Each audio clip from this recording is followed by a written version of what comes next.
The silence in the emergency room shattered when she walked through those glass doors, blood-stained scrubs clinging to her trembling frame. Every head turned, not because of the chaos she brought with her, but because of what she whispered to the head nurse, words that would expose a decades-old conspiracy and change everything they thought they knew about mercy, justice, and the thin line between saving lives and taking them.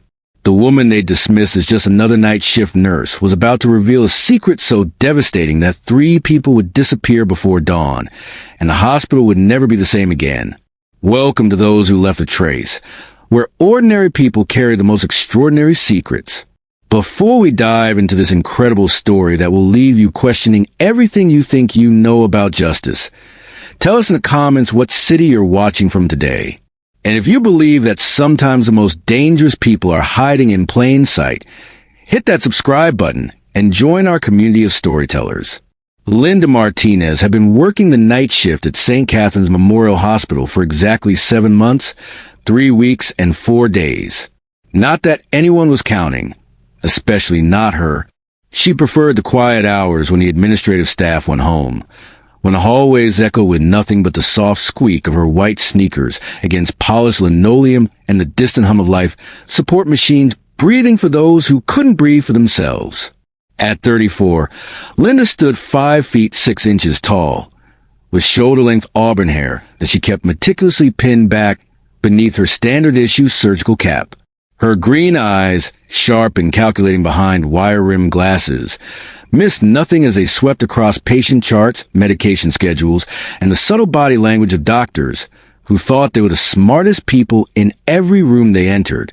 She had moved to the city 8 months ago, arriving with nothing but a single suitcase, impeccable nursing credentials, and a recommendation letter so glowing that the head of nursing at St. Catherine's had hired her on the spot without asking too many questions about why someone with her qualifications wanted to work nights in a mid-tier hospital when she could have easily landed a day position at any of the prestigious medical centers downtown. Linda preferred it that way. Questions had a tendency to lead to answers, and answers had a way of getting people killed. Her apartment was a modest 1-bedroom unit 15 minutes from the hospital, furnished with the kind of generic furniture that came with short-term leases and left no impression on anyone who might visit, though no one ever did. Linda kept her personal life as sterile as the surgical instruments she handled with precision that impressed even the most arrogant attending physicians. She arrived at work exactly 30 minutes before her shift began, used those 30 minutes to review patient files and medication protocols, and left exactly 15 minutes after her shift ended, never staying for the casual conversations that built friendships and, more dangerously, curiosity about who she really was.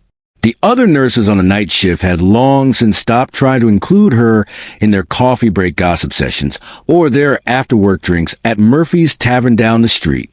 Linda was polite but distant, professional but never personal, helpful but never revealing. She knew exactly how to navigate the social dynamics of a hospital floor without ever becoming part of them, a skill that had kept her alive through 3 different identities and 2 different continents over the past 6 years. But tonight was different. Tonight, everything she had carefully constructed was about to unravel, because of a mistake that wasn't hers, a secret that wasn't supposed to surface, and a dying man who had waited 37 years to tell the truth about what happened in operating room 4 on a cold November night in 1987. The first sign that something was wrong came at 11:47 p.m. when the ambulance bay doors burst open and paramedics wheeled in a man who shouldn't have been alive.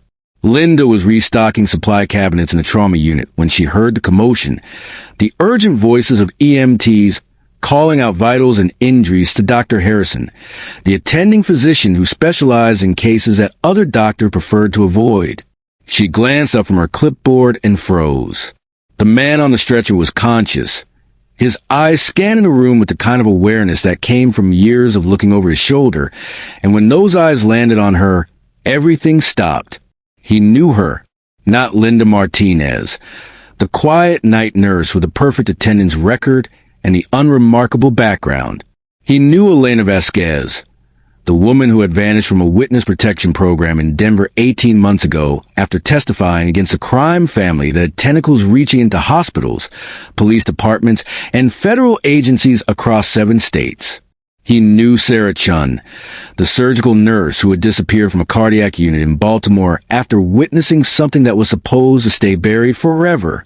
He knew all of her faces, all of her names, and now he was dying on a stretcher 20 feet away from her with enough morphine in his system to kill a horse and enough knowledge in his head to destroy everything she had built.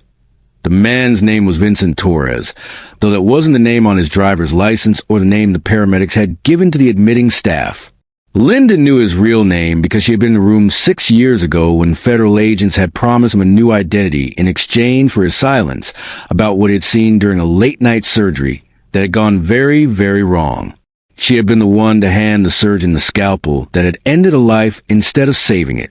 She had been the one to watch as a man who should have survived a routine appendectomy had died from complications that weren't complications at all, but carefully orchestrated murder disguised as medical malpractice. Vincent Torres had been the anesthesiologist that night, and he had seen everything. The extra medication that wasn't in the chart. The surgical error that was an error. The moment when a man who had threatened to expose a human trafficking ring operating through hospital organ donations had breathed his last breath on an operating table while Vincent watched helplessly, bound by an oath to do no harm, and a system that protected killers as long as they wore the right uniform and carried the right credentials. Now Vincent was dying from injuries that looked like a car accident but felt like something much more deliberate, and Linda could see in his eyes that he had spent the last 6 years waiting for this moment, carrying away the truth like a terminal diagnosis that was finally ready to metastasize into justice. His lips moved weakly as Dr. Harrison worked to stabilize him, but Linda was close enough to read the words he couldn't quite voice. Tell them about room 4. Tell them about November 15th. Tell them what we did. Linda's hands remained steady as she assisted with his care, her voice calm as she confirmed medication dosages and monitored vital signs. But inside her mind was racing through calculations that had nothing to do with medicine and everything to do with survival. Vincent Torres was going to die tonight, either from his injuries or from the people who had caused those injuries, and his death would trigger a sequence of events that would expose not just the murder they had witnessed 6 years ago, but the entire network of corruption that had forced her to disappear and reinvent herself 3 times in 3 different cities. She had exactly 4 hours and 13 minutes until morning shift arrived, 4 hours and 13 minutes to decide whether she was going to run again or stay and fight, 4 hours and 13 minutes to choose between the safety of anonymity and the dangerous satisfaction of justice. The choice became clear when Vincent's hand grabbed her wrist with surprising strength and pressed something small and hard into her palm. A flash drive. The evidence he'd been carrying for 6 years, waiting for the right moment, the right person, the right chance to finally tell the truth about what happened when healers became killers and mercy became murder. Dr. Harrison was too focused on stopping the internal bleeding to notice the exchange, too concerned with the medical crisis in front of him to see the larger conspiracy unfolding around him. The other nurses were busy with their own patients, their own emergencies, their own carefully compartmentalized sections of a hospital system that functioned precisely because most people never look beyond their own responsibilities. But Linda saw everything, understood everything, and knew that the flash drive burning in her pocket contained enough evidence to destroy the lives of some very powerful people who had spent years believing that their secrets were buried as deep as their victims. Vincent's eyes fluttered closed as the morphine finally overwhelmed his determination to stay conscious, but not before he whispered one last word that only Linda could hear. Redemption. It was a message, a challenge, and a plea all wrapped into 4 syllables that would haunt her for the rest of the night and change the trajectory of her carefully constructed life. The man died at 3:17 a.m. Despite Dr. Harrison's best efforts and combined skills of a trauma team that had saved countless lives over the years. His death was officially ruled as a result of massive internal injuries sustained in a single-car accident on Highway 47, approximately 15 miles outside the city limits. The police report would note that he had been driving alone, that there were no skid marks to suggest he had tried to avoid whatever had caused him to leave the road, and that his blood alcohol level was consistent with someone who had been drinking heavily before getting behind the wheel. It was a tidy explanation for a messy death, the kind of closure that satisfied insurance companies and coroners and families who wanted to believe that tragedies were random rather than orchestrated. But Linda knew better. She had seen the pattern of injuries that suggested Vincent had been beaten before being placed in that car. She had noticed the absence of certain defensive wounds that should have been present if he had truly been conscious during the impact. She had observed the subtle signs that indicated he had been unconscious for several hours before the paramedics found him, signs that were invisible to medical professionals who weren't trained to recognize the difference between accident victims and murder victims who had been staged to look like accident victims.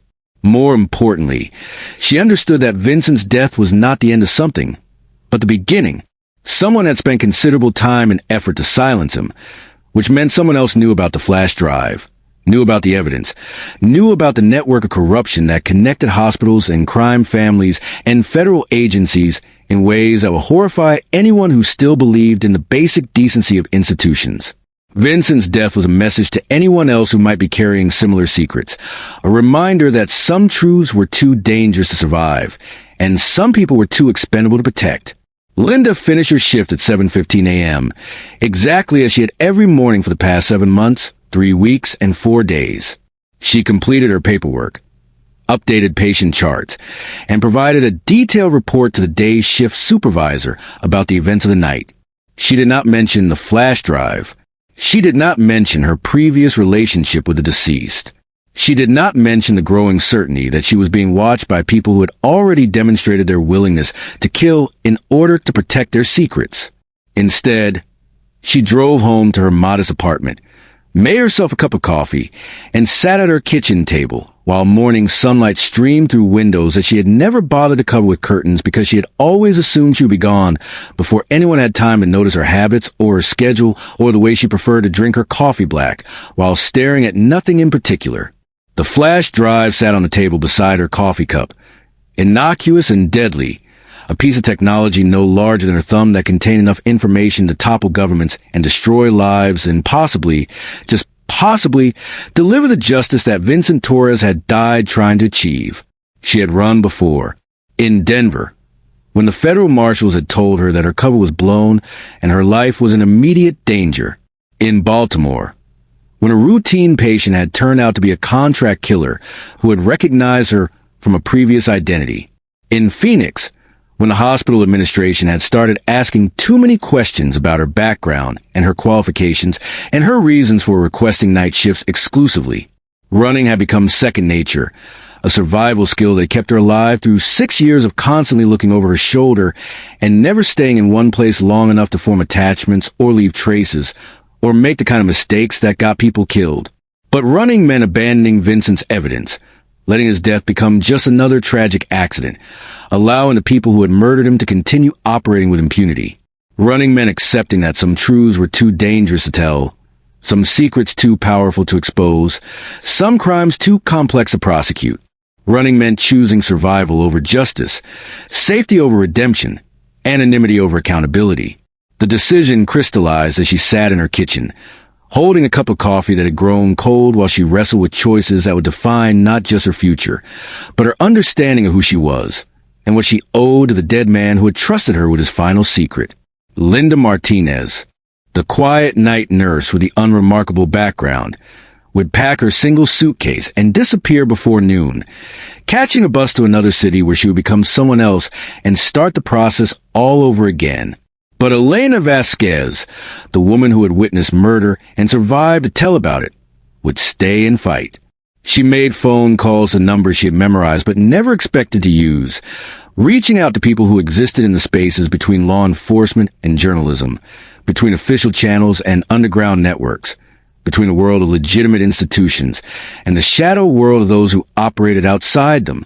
She contacted a federal prosecutor who had built his career on cases that other prosecutors refused to touch, and investigative journalists who specialized in exposing corruption in medical institutions, and a former FBI agent who had resigned in protest after watching too many cases disappear into bureaucratic black holes designed to protect the guilty rather than serve the innocent. By sunset, Linda had transformed her modest apartment into a secure meeting location, using techniques she had learned during her time in witness protection to ensure that their conversations would remain private and their plans would remain secret. The flash drive had been copied and encrypted and distributed to multiple secure locations, making it impossible for anyone to suppress the evidence by simply eliminating the people who possessed it. The network of corruption that had seemed so powerful and untouchable 12 hours earlier was about to discover that some secrets were too big to bury, and some people were too determined to silence. The story that emerged from Vincent's evidence was more complex and more horrifying than anything Linda had imagined during her 6 years of running and hiding. The human trafficking ring that operated through hospital organ donations was just one tentacle of an organization that had infiltrated medical institutions across 12 states, using their access to vulnerable patients and their authority as healthcare providers to facilitate everything from money laundering to contract killings to the systematic exploitation of people who trusted doctors and nurses to heal rather than harm them. The murder they had witnessed in operating room for had been commissioned by a federal agent who was supposed to be investigating the trafficking ring, but had instead become one of its primary facilitators, using his law enforcement credentials to protect the operation while eliminating anyone who threatened to expose it. The victim had been a social worker who had discovered the connection between missing persons reports and suspicious organ transplant cases, and his death had been disguised as medical malpractice to discourage other social workers from asking similar questions. Vincent's evidence included financial records, communication logs, patient files, and recorded conversations that documented not just the murder they had witnessed, but dozens of similar cases spanning more than a decade. It revealed a system of corruption so pervasive and so carefully orchestrated that it had operated with virtual impunity, protected by a network of complicit officials who ensured that investigations were derailed, witnesses were discredited, and evidence was suppressed or destroyed.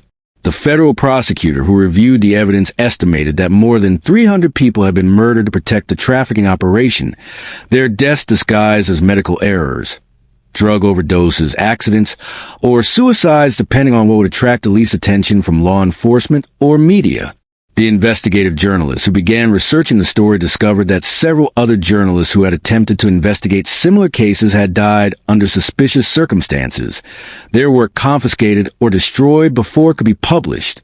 But the most disturbing revelation was the extent to which the corruption had penetrated federal law enforcement agencies, with agents and prosecutors and judges who had been compromised through blackmail, bribery, or threats against their families.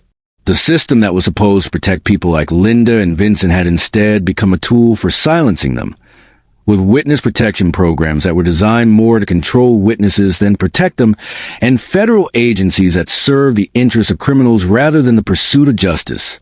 Linda's decision to stay and fight rather than run and hide had consequences that rippled through the network of corruption like a virus attacking an immune system that had grown complacent and overconfident.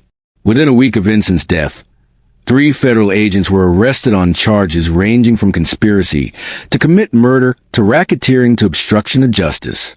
Within a month, the entire trafficking operation had been exposed, with arrests and indictments that reached into the highest levels of hospital administration, law enforcement, and federal agencies. The trial that followed was front-page news for 8 months, with Linda serving as a key witness whose testimony connected the various threads of corruption into a comprehensive narrative of institutional betrayal that shocked even seasoned observers of governmental misconduct. Her identity was protected through unprecedented security measures that involved relocating the entire trial to a secure federal facility and providing her with round-the-clock protection from a team of federal marshals who had been specifically vetted to ensure they had no connections to the compromised agencies. But the most significant consequence of her decision was not the justice that was finally delivered to Vincent Torres and the hundreds of other victims, nor the reform of federal agencies that had been corrupted by criminal influence, nor even the dismantling of a trafficking operation that had operated with impunity for more than a decade. The most significant consequence was a realization that running from evil had never protected her from it, that anonymity had never guaranteed safety, and that the only real security came from standing up to the people who believed that their power made them untouchable. Linda Martinez disappeared the day after the verdicts were announced, but not because she was running from danger or hiding from truth. She disappeared because Elena Vasquez was ready to emerge from the shadows, ready to reclaim her real name and her real life, ready to stop running and start living. The woman who walked away from the courthouse that day was neither the quiet night nurse who had tried to blend into background nor the terrified witness who had spent 6 years looking over her shoulder. She was someone new, someone who had discovered that courage was not the absence of fear, but the willingness to act despite it. Someone who had learned that some things were worth dying for and, more importantly, worth living for. She never returned to nursing, but she did return to healing, establishing a foundation that provided support and protection for healthcare workers who witnessed corruption or abuse in medical institutions. The foundation operated with funding from the civil settlements that resulted from the trafficking prosecutions, and with security measures that had been developed by the same former FBI agent who had helped expose the original conspiracy. It became a model for other industries where institutional corruption had silenced whistleblowers and protected criminals at the expense of innocent victims. The hospital where Vincent Torres had died was eventually closed, its medical licenses revoked, and its administrators prosecuted for their roles in the trafficking operation. The building was demolished 2 years later, and the site was converted into a memorial park dedicated to the victims of medical crimes and the healthcare workers who had risked their lives to expose them. Linda attended the dedication ceremony, not as a survivor or a victim or a witness, but as someone who had chosen to transform trauma into purpose, fear into courage, and silence into truth. Vincent Torres was buried in a small cemetery on the outskirts of the city, where he had lived and worked, and finally found the courage to speak. His gravestone bore no epitaph except his name and the dates of his birth and death. But Linda knew that his real memorial was not carved in granite, but written in the lives that had been saved by his decision to preserve evidence and trust someone with his final secret. Every person who was rescued from trafficking, every corrupt official who was prosecuted, every healthcare worker who found the courage to report abuse was a testament to the man who had waited 6 years for the right moment to choose justice over survival. Linda visited his grave only once, on the anniversary of his death, carrying flowers that she left without ceremony or words. She had said everything that needed to be said during her testimony, had honored his memory through her actions rather than her speeches, had ensured that his death had meaning by refusing to let his evidence remain buried with him. Standing beside his grave in the early morning silence, she understood that redemption was not something that could be granted or received, but something that had to be earned through the daily choice to serve truth rather than comfort, justice rather than safety, courage rather than convenience. The woman who had walked into St. Catherine's Memorial Hospital as Linda Martinez, hoping to disappear into the anonymity of night shifts and unremarkable routines, had discovered that some people were destined to leave traces, to make impacts, to change the world in ways that could not be hidden or ignored or forgotten. She had learned that real safety came not from avoiding danger, but from facing it, not from hiding truth, but from speaking it, not from running from evil, but from standing against it. And in the end, that knowledge had set her free.